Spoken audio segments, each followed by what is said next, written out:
भाई टीचर हमेशा red pen ही use क्यों करते हैं? और कैमरे का लेंस तो गोल होता है तो फिर वो रेक्टेंगुलर पिक्चर क्यों लेता है? और कैसे हमारी बॉडी में एक नहीं बल्कि 2 हार्ट हैं? और आखिर उम्र के साथ कुछ लोगों के बाल क्यों गिर जाते हैं? और क्या हो अगर मैं आपसे कहूँ कि ये एक व्हेल है? फिर तो आप यही बोलोगे, क्या कुछ भी क्या बोल रहा है? कुछ भी नहीं बोल रहा, बल्कि इस वीडियो में ऐसे फैक्ट्स हैं जिन्हें देखकर आपके मुंह से निकलेगा वाओ। भाई वीडियो को अभी से लाइक कर दो ताकि बीच में आपको डिस्टर्ब ना हो। नंबर 10, भाई क्या तुमने कभी सोचा कि उम्र के साथ कुछ लोगों के बाल क्यों गिर जाते हैं? मतलब घर वालों के लिए तो फिर यही होता है, और लगा लो जेल और लगा लो वैक्स, हीरो बन जाओ हीरो। खैर, बाल गिरने का मेन रीजन क्या है आज मैं तुम्हें बताता हूँ। तो देखो, बाल गिरने के इस प्रोसेस को एंड्रोजेनेटिक एलोपेशिया बोला जाता है। और मेल की बॉडी में टेस्टोस्टेरोन नाम का एक हार्मोन होता है जो फीमेल में ना के बराबर होता है, और इसी हार्मोन की वजह से मेल की ग्रोथ होती है। अब टेस्टोस्टेरोन इतना बुरा नहीं होता जितना इसका मॉडिफाइड वर्जन होता है, जिसे DHT यानी डिहाइड्रो टेस्टोस्टेरोन बोलते हैं। ये DHT मेल ग्रोथ के लिए और ज्यादा बढ़िया होता है, और ये हार्मोन लगभग 13 की एज के बाद हर मेल में बनना शुरू हो जाता है। लेकिन जितना ये बढ़िया है उतना ही बुरा भी है, क्योंकि ये DHT हार्मोन हमारे हेयर फॉलिकल्स पर अटैक करता है, जिससे हमारे बाल गिरने लगते हैं। अब जैसे जैसे टेस्टोस्टेरोन DHT में कन्वर्ट होगा, वैसे वैसे आपका चमचमाता हुआ शानदार चांद बाहर निकलता रहेगा। नंबर 9, भाई ये बच्चा है या मीम मटेरियल? जहाँ देखो सिर्फ यही दिखता है। वेल, इस बच्चे का नाम है इशित भट्ट, जो KBC के स्टेज पर शो के होस्ट अमिताभ बच्चन को ही एटीट्यूड दिखा रहा था। मेरे को रूल्स पता है, इसीलिए आप अभी मेरे को रूल्स समझाने मत बैठना। अच्छा। और जब 5वां सवाल आता है तो ये उसका आंसर इतने कॉन्फिडेंस से देता है जैसे मानो वही इसका आंसर हो। सर एक क्या, उसमें 4 लॉक लगा दो, लेकिन लॉक करो। बहुत जोर से बोल रहे हैं आप, अरे लॉक करो। भाई साहब, ये रास्ता जो है आपका गलत हो गया।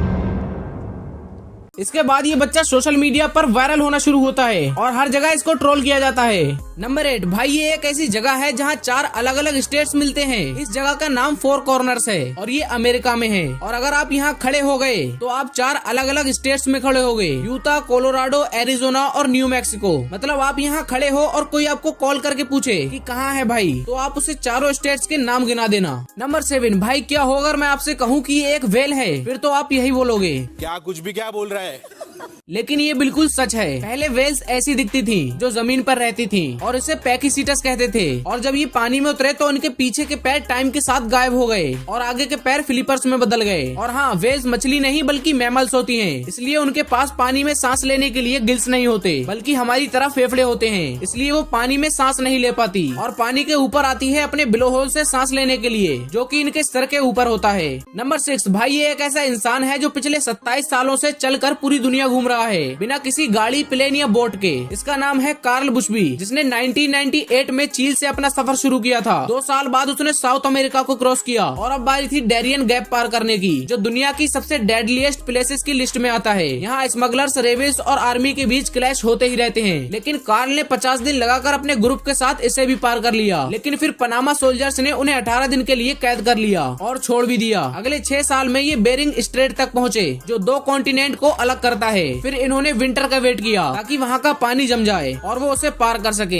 इसके बाद वो दुनिया के सबसे पहले इंसान बन गए जिसने बेरिंग स्ट्रेट को चलकर क्रॉस किया हो। फिर इन्हें रशिया में अरेस्ट कर लिया गया और रशिया में वीजा का बहुत स्ट्रिक्ट रूल है, जिसकी वजह से कार्ल को 11 साल लग गए रशिया को पार करने में। और फिर जब कोविड पैंडेमिक के टाइम ट्रेवलिंग बंद हो गई तो कार्ल को 4 साल कजाकिस्तान में ही रुकना पड़ा। फिर वो कैस्पियन सी पहुँचे, जहाँ से न वो रशिया जा सकते थे और न ईरान। तो वो अपने एक साथी के साथ इसे तैर कर पार करने का फैसला करते हैं। उनके पास बोट्स भी थी, लेकिन उसे वो सिर्फ सोने और रेस्ट करने के लिए यूज करते थे। और फिर 30 दिन में उन्होंने इसे भी क्रॉस कर लिया और अब तक वो 3.25 कंट्री और 47,000 किलोमीटर चलने के बाद यूरोप तक पहुँचे हैं। और अगर सब कुछ ठीक रहा तो 2026 तक वो घर लौट जाएंगे, जो कि पूरे 15 साल लेट होगा, क्योंकि उनका गोल 2011 तक अपने घर पहुँचना था। लेकिन रास्ते में उन्हें बहुत मुश्किलों का सामना करना पड़ा, इस वजह से वो पूरे 15 साल लेट अपने घर पहुँचेंगे। नंबर 5, भाई क्या तुमने कभी सोचा कि कीबोर्ड के लेटर्स हमेशा उलट पुलट ही क्यों होते हैं? मतलब ABCD के ऑर्डर में भी तो हो सकते थे ना। तो देखो, पुराने समय में लेटर्स ABCD के ऑर्डर में ही होते थे और उस समय इस तरह का टाइपराइटर चलता था, जिसमें हर लेटर एक मेटल की रोड पर होता था जो पेपर से टकरा कर इंक लगाता था। और लेटर्स के ABCD के ऑर्डर में होने की वजह से लोग जल्दी जल्दी टाइप करने लगे, जिससे अगर पास पास वाले लेटर्स एक साथ आते थे तो वो मेटल की रोड्स आपस में टकरा के फंस जाती थी। फिर 1870 में क्रिस्टोफर लैथम शोल्स ने क्वार्टी कीबोर्ड का इन्वेंट किया, जिसमें उन्होंने सारे लेटर्स को उलट पुलट रखा ताकि जल्दी टाइप करने पर रोड्स क्लैश न करें और फिंगर्स वर्कर्स का काम इवनली बढ़ जाए, और इसलिए कीबोर्ड हमेशा क्वार्टी ऑर्डर में ही होते हैं। नंबर 4, भाई क्या तुमने कभी सोचा कि कुछ लोग कप थेरेपी क्यों करवाते हैं? वेल, इसके पीछे एक खास रीजन है। देखो, जब हमारी बॉडी पर कप लगाया जाता है तो वो वैक्यूम क्रिएट करता है जो स्किन और मसल्स को सकअप करता है। इससे ब्लड सर्कुलेशन बढ़ता है और ये स्टक ब्लड और वेस्ट टॉक्सिन्स को निकालने में हेल्प करता है। फिर जब नया फ्रेश ब्लड वहाँ आता है तो मसल्स में ऑक्सीजन और न्यूट्रिएंट्स रीच करते हैं। इससे मसल्स को एनर्जी मिलती है, दर्द कम होता है और बॉडी रिलैक्स हो जाती है। और वो जो रेड मार्क्स होते हैं वो बस्ट कैपिलरीज होते हैं, मतलब बॉडी ने उस एरिया में एक्स्ट्रा ब्लड भेजा है हीलिंग के लिए। नंबर 3, भाई क्या तुमने कभी सोचा कि कैमरा हमेशा रेक्टेंगुलर पिक्चर ही क्यों लेता है जबकि उसका लेंस तो सर्कुलर होता है? वेल, कैमरा लेंस गोल होता है क्योंकि उसका काम हर डायरेक्शन से आने वाली लाइट को बराबर तरीके से इकट्ठा करके उसे एक जगह पर फोकस करना होता है। लेकिन जब ये लाइट कैमरे के अंदर जाती है तो वो एक सेंसर पर गिरती है जो कि रेक्टेंगुलर होता है। अब इसे रेक्टेंगुलर इसलिए बनाया गया क्योंकि हमारे डिवाइसेस जैसे कंप्यूटर और टीवी या फिर फोटो प्रिंट्स सब रेक्टेंगुलर शेप के होते हैं। इस वजह से फोटो हमेशा रेक्टेंगुलर आते हैं। नंबर 2, भाई हमारी बॉडी में एक नहीं बल्कि 2 हार्ट होते हैं, एक चेस्ट के लेफ्ट साइड और दूसरा हमारे पैरों में। तो क्या ये बात सच है? आओ जानते हैं। वेल, हमारे पास दिल तो एक ही होता है जो कि सबको पता है चेस्ट के लेफ्ट साइड होता है, लेकिन हमारे पैरों में कुछ ऐसी मसल्स होती हैं जो हमारे दिल की हेल्प करती हैं। इन्हें काफ मसल्स कहते हैं। जब हम चलते हैं, दौड़ते हैं या फिर पैरों को हिलाते हैं तो ये काफ मसल्स कॉन्ट्रैक्ट और रिलैक्स करते हैं। इस प्रोसेस से पैरों की वीन्स में जमा ब्लड दिल की तरफ पुश होता है, इसलिए लोग इन मसल्स को second heart of the body भी कहते हैं। लेकिन असल में हमारे पास एक ही दिल होता है और वो भी कोई तोड़ के भग जाता है। ऐसे में लड़का करेगा तो करेगा क्या? सड़क पे हकता फिरेगा।